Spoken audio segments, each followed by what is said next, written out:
Welcome to the Nano News Network, the first news network striving to achieve full automation with limited human involvement in content identification and creation. Make sure to like and subscribe to support the effort. On August 9, 2018, the White House released a briefing statement regarding NA titled Remarks by Vice President Pence on the Future of the U.S. Military in Space.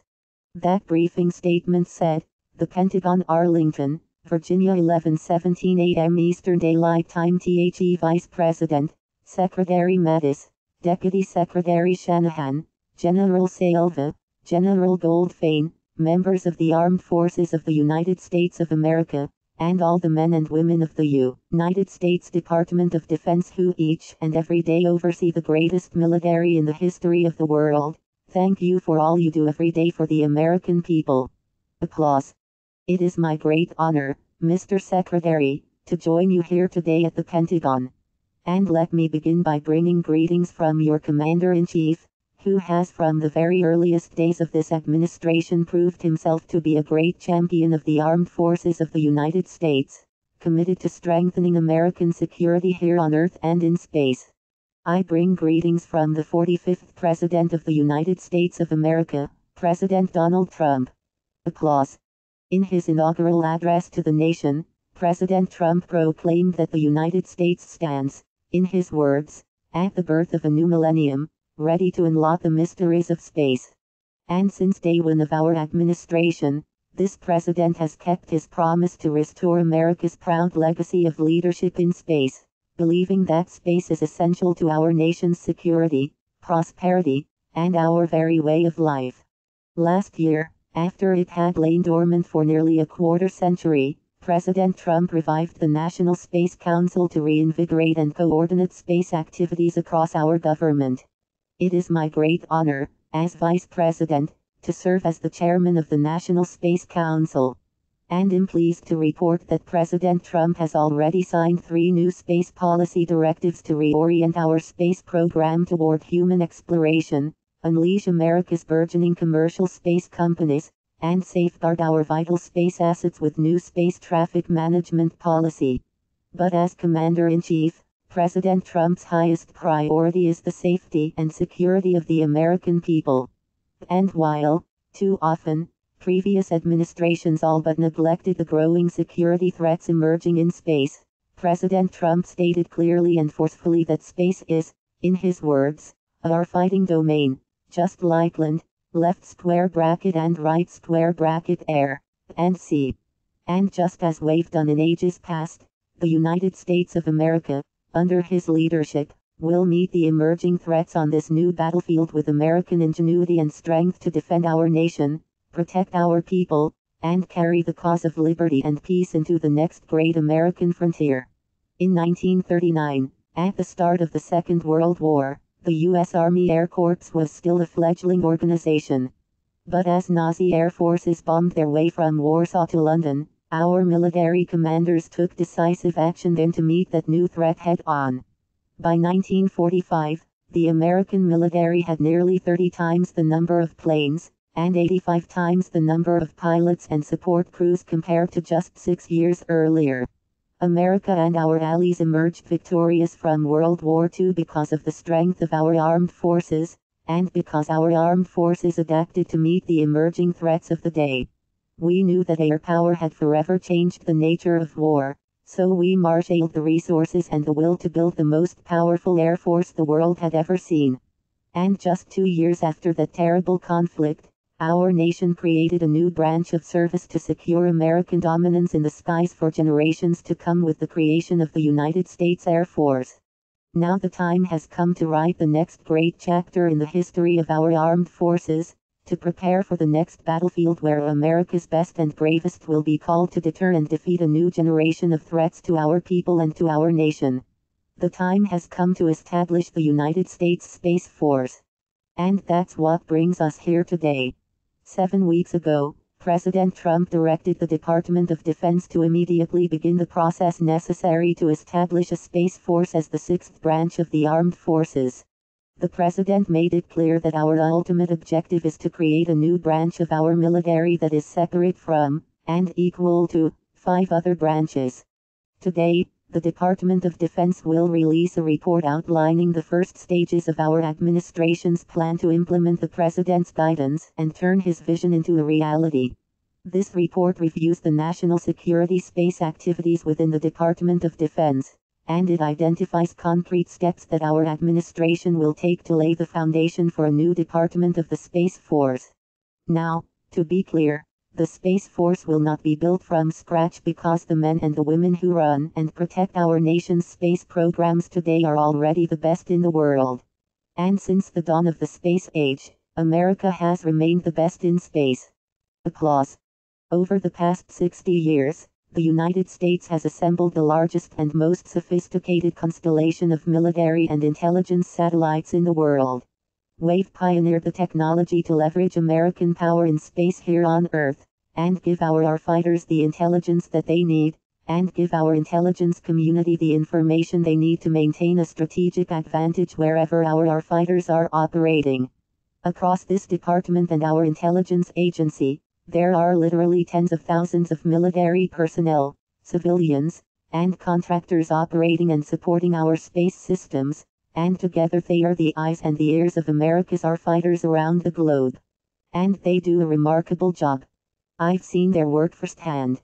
I've traveled across the country to meet with the men and women who are fighting for America's future in space in my first year and a half on this job, from the airmen of the 50th Space Wing at Screever Air Force Base, whose fleet of surveillance, navigation, and communication satellites increase the agility, precision, and effectiveness of our armed forces, to the engineers of the Missile Defense Agency at Redstone Arsenal in Alabama who are forging the next generation of rockets to strengthen our missile defense, to the many other bases and facilities across the country where our men and women in uniform work together with our intelligence community and our allies to protect our people, our nation, and our interests around the world.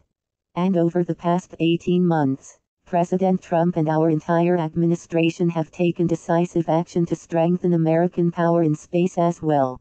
President Trump recently signed the largest investment in our national defense since the days of Ronald Reagan. Applause. And that new defense budget included new resources for 2 cutting-edge military communications satellites and nearly $1 billion for our space defense programs. And today, we renew the President's call on the Congress of the United States to invest an additional $8 billion in our space security systems over the next 5 years. The men and women of this department have also taken historic steps to secure American leadership in space. At the direction of Secretary Mattis, the Department of Defense is fielding a new generation of jam-resistant GPS and communications satellites and new missile warning satellites that are smaller, tougher, and more maneuverable than ever before. And while these steps have been vital to our national defense, they are really only a beginning. They are only a beginning of meeting the rising security threats our nation faces in space today and in the future. As President Trump has said, in his words, it is not enough to merely have an American presence in space, we must have American dominance in space. And so we will. Applause. And that's precisely why we're beginning the process of establishing a Space Force as the 6th branch of our armed forces. Just as in the past, when we created the Air Force, establishing the Space Force is an idea whose time has come. The space environment has fundamentally changed in the last generation. What was once peaceful and uncontested is now crowded and adversarial.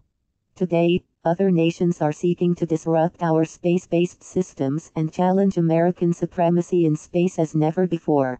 For many years, nations from Russia and China to North Korea and Iran have pursued weapons to jam, blind, and disable our navigation and communications satellites via electronic attacks from the ground.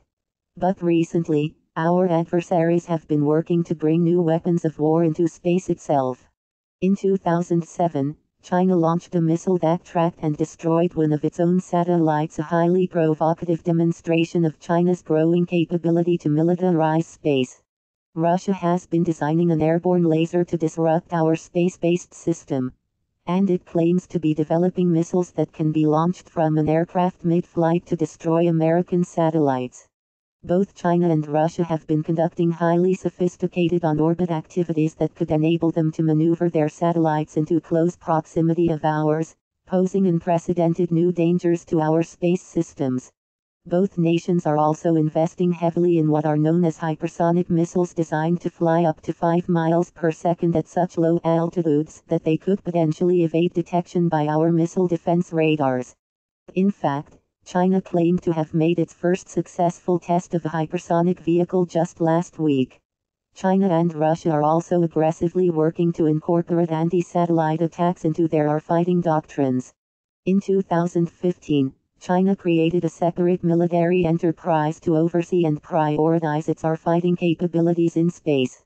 As their actions make clear, our adversaries have transformed space into a fighting domain already. And the United States will not shrink from this challenge. Applause.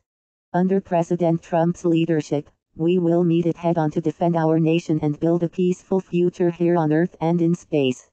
America will always seek peace in space as on the Earth. But history proves that peace only comes through strength. And in the realm of outer space, the United States Space Force will be that strength in the years ahead. Applause. Now, the report the Department of Defense will release today, that Secretary Mattis just referenced, represents a critical step toward establishing the Space Force as the sixth branch of our armed forces. It actually identifies 4 actions that we will take to evolve our space capabilities, and they are built on the lessons of the past. We all remember the hard lesson learned in the early 1980s, as the tragic debacle of Desert One took place. 8 American patriots fell in the line of duty while trying to rescue their fellow Americans who were being held hostage in Iran. In the wake of that failed mission, America resolved to ensure that our joint fighters would always have the training, coordination, and leadership they needed to accomplish their missions. And the steps that our nation took in the years that followed paved the way for the creation of the United States Special Operations Command. Since that time, this vital combatant command has directed our Special Operations Forces to become the most effective and lethal fighting force in the history of the world. Applause. Our Special Operations Forces, through this unified command, have been defending our security and advancing interests, as they do to this very hour, in every corner of the globe. Along those same lines, today's report calls for the creation of a new unified combatant command for space, the United States Space Command. This new command structure for the physical domain of space, led by a 4-star flag officer, will establish unified command and control for our Space Force operations, ensure integration across the military, and develop the space fighting doctrine, tactics, techniques, and procedures of the future. The second step this report calls for is the creation of an elite group of joint fighters specializing in the domain of space, who will form the backbone of the nation's newest armed service, Space Operations Force. Just like our Special Operations Forces, a Space Operations Force will draw men and women from across the military and will grow into their own unique and cohesive community. They'll support the combatant commands by providing space expertise in times of crisis and conflict. Third, this report calls for the creation of a new joint organization, the Space Development Agency, that will ensure the men and women of the Space Force have the cutting-edge fighting capabilities that they need and deserve. While our adversaries have been busy weaponizing space, too often we have bureaucratized it. And over time, our ability to adapt to new and emerging threats has been stifled by needless layers of red tape. The Space Development Agency will break free from ineffective and duplicative bureaucratic structures to focus on innovation, experimentation, and forging the technologies of the future. The men and women of the Department of Defense have pioneered some of the most groundbreaking discoveries in our armed forces that literally have revolutionized our national defense in times of need, from General Screever's creation of the intercontinental ballistic missile to Admiral Rickover's development of the Navy's nuclear enterprise. And now we must do our part to make bold breakthroughs, strengthen America's industrial base, and deliver the cutting-edge fighting capabilities faster than our adversaries could ever imagine. And that's exactly what Americans will do. Applause. Finally, this report calls for clear lines of responsibility and accountability to manage the process of standing up and scaling up the United States Department of the Space Force. Creating a new branch of the military is not a simple process. It will require collaboration, diligence, and above all, leadership. As challenges arise, deadlines approach, there must be someone in charge who can execute, hold others accountable, and be responsible for the results. So we will create a single civilian position, reporting to the Secretary of Defense, to oversee the growth and expansion of this new branch of service. This position will be a new Assistant Secretary of Defense for Space. And this leader will be key to the critical transition to a fully independent Secretary of the Space Force in the years ahead. President Trump and I are grateful, truly grateful to Secretary Mattis for this department's diligence in preparing this report. And our administration will soon take action to implement these recommendations, with the objective of establishing the United States Department of the Space Force by the year 2020. Ultimately, Congress must act to establish this new department which will organize, train, and equip the United States Space Force. Our administration is already working with leaders in the Congress to do just that. We're building bipartisan support for our plan, working closely with committee counterparts like Congressman Mac Thornberry, and Congressman Adam Smith, and Congressman Mike Rogers, and Congressman Jim Cooper. Next February, in the President's budget, we will call on the Congress to marshal the resources we need to stand up the Space Force. And before the end of next year, our administration will work with the Congress to enact the statutory authority for the Space Force in the National Defense Authorization Act. Our nation's armed forces have always been the vanguard of advancing American leadership here on Earth and beyond. And the Space Force is the next and the natural evolution of American military strength. The first American rockets in space were launched by our military. The first American satellites to orbit the Earth were on reconnaissance missions, peering behind the Iron Curtain. The first Americans to step forward to venture into the unknown were the world's greatest aviators and test pilots from the Navy, the Air Force, and the Marine Corps. And the next generation of Americans to confront the emerging threats in the boundless expanse of space will be wearing the uniform of the United States of America as well. Applause. And I'll promise you, your Commander-in-Chief is going to continue to work tirelessly toward this goal, and we expect you all to do the same. And to all the men and women of this department, this is the moment. Now is the time to act quickly, using all the tools at your disposal to lead our nation forward with President Trump's vision to meet the challenges that lie ahead. There is much work to do. Success will demand the very best of each of you. So be bold, be creative, unencumbered by the past or the status quo. And remember, when it comes to defending our nation and protecting our way of life, the only thing we can't afford is inaction. The American people deserve our very best, and they will have it.